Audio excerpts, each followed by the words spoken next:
Direct order. Do it now.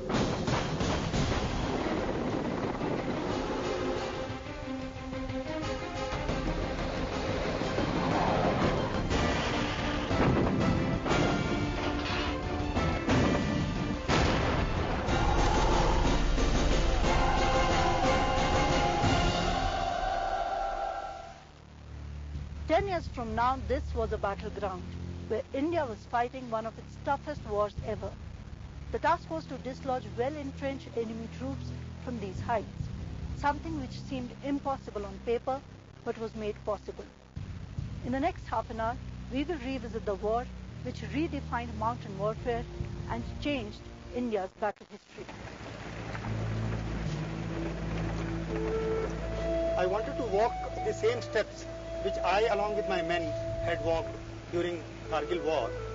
I am extremely happy and emotional too that today I am driving a vehicle and going towards the point which I had captured, but for which 10 years back I had to struggle so much and my boys had to lay down their lives. For his men and for the memories of a war, Colonel Ajit Singh retraces the path to point 4812, the 17,500 feet high peak in Batalik, which they captured on the 3rd of July 1999. Singh was then a major, commanding a company of 22 grenadiers, and the target was cut out. The area which we were given is that snow-clad area. That is the top which you see with the snow. That is 0.5287, and onto its left you see a biggish rock. That is the place which we were aiming for. A decade ago, it was a 24 kilometers climb from the base of this trackless mountain. Now it's just an hour's drive. This was beyond imagination. I could never imagine that there would be a road which will be leading to point 4812, and it would take only an hour or little less than that for capturing which we had taken more than around 12 hours.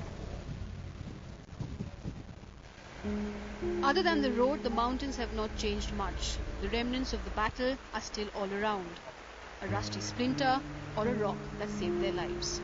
I just want to take you towards this rock where the people used to take on some rest or respite.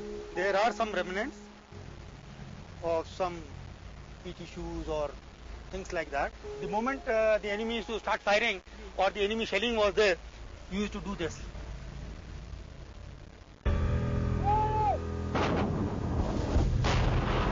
Their attack was launched on the night of June 30th. Before daybreak, the men had to reach the peak.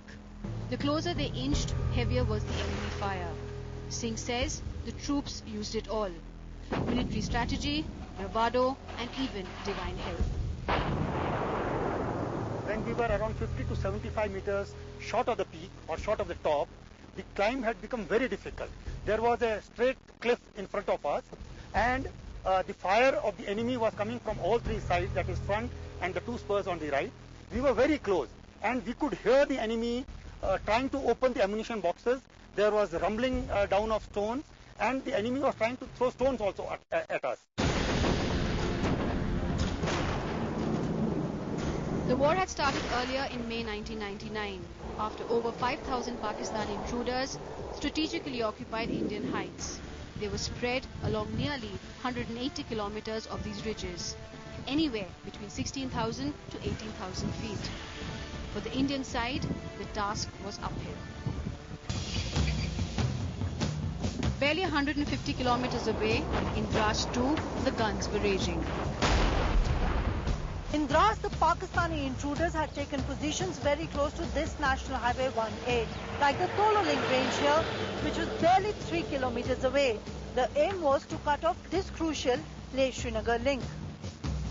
The Indian Army launched the first offensive here at Tolo Link Peak, aiming to restore the National Highway. First, they failed. But 3 weeks later, on June 17th, Tolo Link was recaptured. The victory which made way towards point 5140, Three Pimples, Batra Top and Tiger Hill.